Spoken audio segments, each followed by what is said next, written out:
Sampai sekarang kami nggak pernah menikmati ini lampu PLN Bakaru. Padahal ini dekat sekali.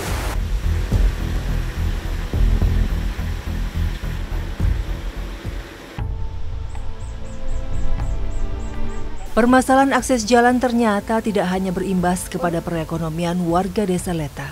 Berada di puncak pegunungan Bakaru, membuat warga tidak dapat menikmati listrik. Sudah sejak dulu warga tidak mendapatkan listrik dari pemerintah. Walau tak mendapat akses listrik, warga tak berpangku tangan. Mereka pun memutar otak agar meski sederhana, mereka juga bisa menikmati listrik.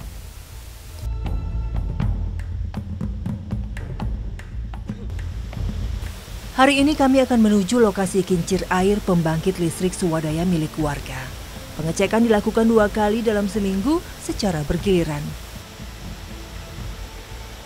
Desa ini cukup beruntung memiliki sumber air yang lebih dari cukup untuk membuat pembangkit listrik.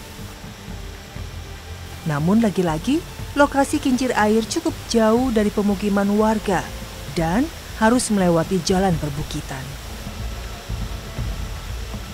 Beberapa kali kami melintasi air terjun yang cukup deras. Ya, akses menuju ke kincir air memang cukup berbahaya. Namun arus deras artinya listrik jumlah besar bisa didapat. Di tempat inilah listrik paling baik bisa diproduksi. Setelah hampir 1 jam berjalan, kami sampai di bendungan air. Sebelum memeriksa kincir, bendungan harus ditutup terlebih dahulu agar aliran air dari air terjun tidak masuk ke dalam bendungan. Bendungan harus dibersihkan dari batu, daun, lumut, dan segala kotoran yang bisa menyumbat. Menggunakan pembangkit mikrohidro seperti ini harus sangat telaten, menjaga, dan merawatnya. Jika bendungan tersumbat atau kotor sedikit, kincir akan mati. Kincir yang tidak berputar artinya tak akan ada listrik mengalir ke desa. Setelah melakukan pembersihan bendungan, kami berjalan ke arah kincir.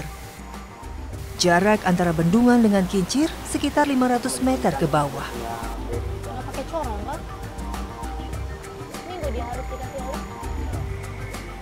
Dan inilah kincir air hasil swadaya masyarakat.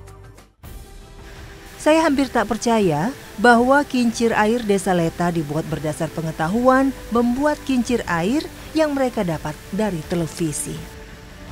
Alat yang digunakan juga sangat sederhana. Papan kayu sebagai tempat mengarahkan air menuju putaran kincir, turbin kecil dan magnet, serta tali karet untuk penghubung putaran turbin besar dan turbin kecil. Inilah yang menghasilkan daya listrik. Arus listrik yang dihasilkan dipengaruhi oleh derasnya air yang mengalir menuju putaran magnet. Semakin deras air, semakin cepat putaran magnet. Putaran magnet yang cepat akan menghasilkan arus listrik yang besar. Warga harus berusaha sendiri untuk merasakan sejahtera. Untuk membuat 1 kincir air ini, warga membutuhkan uang lebih dari 10 juta rupiah. Kincir air ini dapat menghasilkan listrik 3.000 hingga 5.000 watt. Kini terdapat sekitar 10 kincir di desa. 1 kincir air bisa mengaliri listrik ke 20 rumah. Namun pemakaian listrik dibatasi. Warga hanya boleh menggunakan listrik untuk lampu penerangan, televisi, dan kipas angin.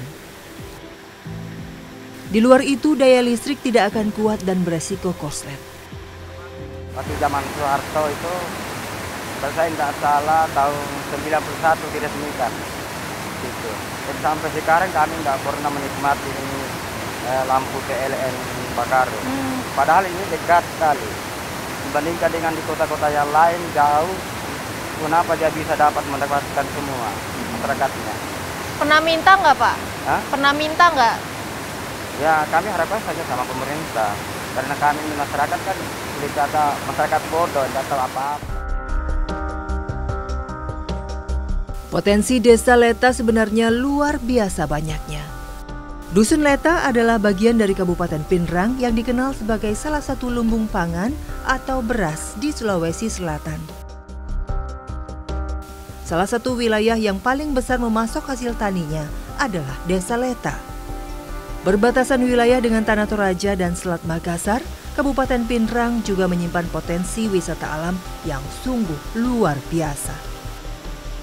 Warganya pun bukan warga yang malas bekerja dan berusaha. Namun, berjuang sendirian untuk memajukan desa sangat berat bagi mereka. Sedikit uluran tangan pemerintah bisa jadi akan mendongkrak dengan cepat kesejahteraan warga Leta. Akses jalan yang sulit dan minimnya kendaraan membuat banyak aktivitas warga terhambat.